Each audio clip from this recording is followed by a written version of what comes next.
Get ready, gals. I've got a snippet coming for you fresh out of the oven.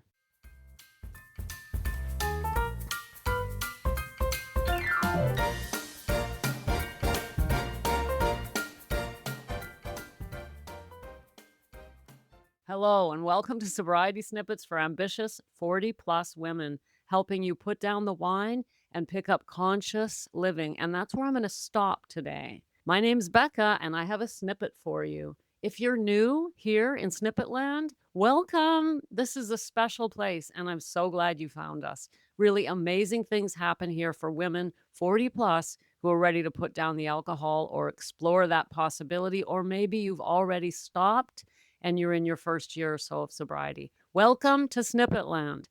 Gals, today we're going to talk about two words. What do they mean to me? What do they mean to you? Do we have the same understanding? And what do they mean here in Snippet Land? And why does it all matter? And what are those two words? Conscious living.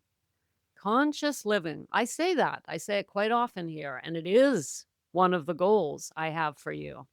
Hopefully, it's a goal you have for yourself. Well, it will be by the end of this snippet. So, what do I mean when I say conscious living?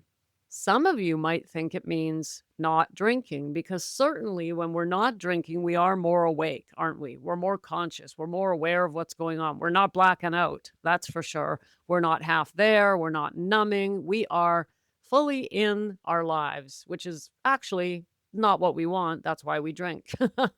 So if that's what I meant by conscious living, I don't know. That'd be kind of yucky, because that would just mean it meant, hi, I'm Becca, and I don't think you should drink, because then you'll be conscious. That's ridiculous. That is not what I mean, gals, at all. I hope you know that. Well, if you didn't, you know it now. Here's what I mean by conscious living, and might be deeper than you think about it. I'm sure you have thoughts on it as well. Here in Snippet Land, what I mean when I talk about conscious living is more than just being able to face the difficulties from the past, difficulties from today, the difficulties of life. It's more than just accepting that we can't control others. It's more than taking ownership of our lives and not going into victim mode. It's deeper than all of that. It's more, even more than just recognizing our own shortcomings and working to overcome them, because that certainly makes us more conscious. If we're aware of our shortcomings, then we're definitely approaching life from a more conscious perspective.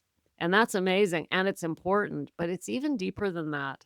When I talk about conscious living, I'm talking about realizing that you are creating your reality every moment of the day. And what I mean by that is the way you think creates the way you respond to the world, and that creates your world. Last week, I talked a lot about thoughts, didn't I? I talked about opening the back door of your mind. We talked about using a mantra to hook the mind to. We talked all week about cleaning out the thoughts, being careful what we allow into our minds, and being careful how those thoughts create emotions, which then become magnets. Remember all that? If you weren't here last week, it's a really worthwhile. Go back, start on Monday, and go through to the end of the week. Well, this conversation is really a continuation of that, because conscious living is being able to realize that the way you think creates your reality. Now, this is so true on the most basic of level, and yet most of us don't not only don't recognize it, but don't even, if we do hear it, we don't believe it. That's why I'm always on you about negative self-talk. If you have negative thoughts about yourself, you're not gonna expect a whole lot for yourself. You're gonna put up with people mistreating you. You're not gonna be able to hold any boundaries. That is not conscious living. That is you deciding to allow negative thoughts about yourself, even unconsciously, to direct your life. If we're going to truly live consciously, it means we take full ownership of what comes into our world, because we recognize that our thoughts are creating what comes into our world. So if you're disgruntled, or if somebody's disgruntled with you, or things aren't going the way you think they are, all of that is created by the way you think about yourself and other people, especially your expectations. Do you expect to be treated well, or do you expect to be taken advantage of? People cannot even come into your world and start mistreating you without your permission, your conscious permission, meaning your consciousness allows it. Someone cannot come into your world, let me repeat that, and mistreat you unless you have the consciousness that allows for it, in the sense that either you, and I'm not saying this is intentional. You don't walk around going, "Oh man, I'm not a very good person, so anybody just come along and abuse me. It's okay. I'm not worthy of happiness." It's not conscious, gals, right? And so that's what I mean by not living consciously, because you're doing it without even being aware of it. Not even aware that you're creating your own reality by the thoughts you think. That's not conscious living. So, my goal today is to get us to realize that every thought we think creates what's going to come to us in the next days, in the next weeks, in our lives. And those same things will come back again and again. If you're finding that stressful things appear, or difficult people, or situations, or things never go right, all of that is tied to how you think about yourself. And whether or not you're aware of this is a measure of your level of conscious living. If we realized how powerful our thoughts were, we would be so careful about our thoughts. We would not allow the mind to think anything negative, because every negative thought puts energy out into the world that then brings back to it the same type of energy. So every time you think, "Oh, I have a feeling this isn't going to go well," that thought alone will bring on, "Yeah, it's not going to go well." We need to be careful of every single thought we think in order to build the lives we want. Now, that sounds like a hell of a lot of work. How the hell do you become aware of every thought you think?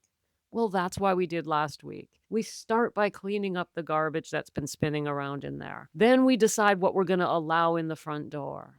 Then we decide what we're going to study, what we're going to read, what we're going to allow to grow, not just allow to let in, but how we're going to take hold of some of the teachings that we learn, some of the things that appeal to us. And we're going to say, I'm going to grow this, I'm going to practice it, not just learn it, but practice it, incorporate it in my life so that I can be more conscious and aware. So, those types of practices simply help us grow in consciousness, which helps us get more and more of what we want in our lives, instead of just hoping for the best, or worse, creating bad vibes through negative thoughts. And this is not the same as positive thinking. It's just not even close to positive thinking. We don't walk around parroting positive thoughts. We think thoughts that mirror what we would like to see happen in our lives. If somebody in our family, for example, is unwell and we worry about them, worry is not conscious living. Worry is the opposite of conscious living, because when you worry, you're creating energy that will create the thing, will pull the thing to you that you're worried about. So if you have a family member who's not doing well, let's say they're sick, and you worry about them, oh, this could happen, maybe they'll die, maybe this will happen, maybe they won't survive the operation, what if this, what if that, all of that worry is creating the energy for that to happen.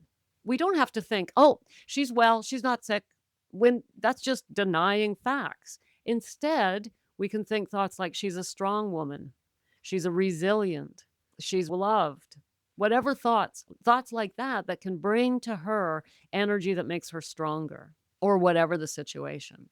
So, conscious living is being aware of the fact that all the power that you hold is in your mind. It isn't in our bodies, it isn't in our relationships, it's what we think and how we respond to what we think and what comes into our world. And if we knew, and really truly knew, how powerful our thoughts were, there is no way we would let our minds get flabby. I talk about having a flabby mind, meaning you just like let whatever come in the front door, don't even open the back door, and just let your mind be full of garbage and junk and clutter. And you just end up being a mental hoarder, just hoarding crap and garbage that's piling up everywhere. A very flabby mind. That is not conscious living, and it's going to create a life you don't want.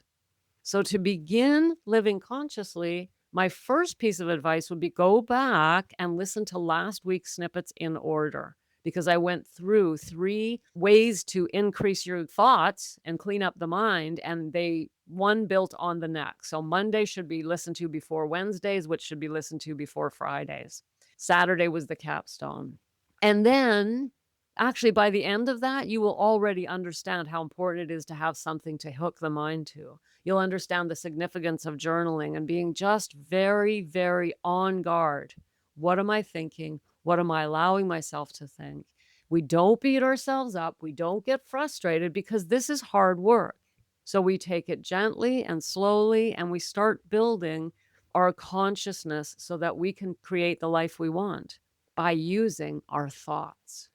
I mean, I don't know about you, but I think that's pretty exciting to think I can create my life through my thoughts. Yes. That means nobody else has control of what's going on in your life. Not if you're thinking thoughts that will create the energy around you that you want in your life. Energies of love and compassion and patience. Now, as I say, of course, this is a lot of work. We haven't exactly been doing this. Instead, what we do is we don't like what we're thinking. We don't like the way things are going. And so we just grab a bottle and have a glass of wine or two or four or six and check out. So you got a bit of work to do, right? I mean, come on. I was so unconscious when I got sober. And the worst part is I didn't know it. That's another thing. I thought, well, I'm not drinking now. I'm all good. Hilarious. I was the opposite of awake when I stopped drinking because there was so much emotional growth I had to do. I just didn't even know how much I didn't know. It was crazy. So you must be gentle and patient with yourself. But the goal really should be to live consciously, meaning being aware that you are creating your reality through your thoughts, being aware that you have blind spots, right? And this is another part of conscious living. We have blind spots, all of us, parts of our psyche, parts of our personality that we cannot see. Others can see it, but we can't see it. And get this, there's really, for most of us, nobody in our life willing to tell us about it because they don't want to hurt our feelings. They love us. They're not going to just say, look, I don't know how to break it to you, but you're really judgmental or whatever, right? Whatever it is, whatever our own blind spots and weaknesses might be, most of us don't have someone willing to tell us about it. And then when we do, we just get insulted. Somebody does and we're pissed.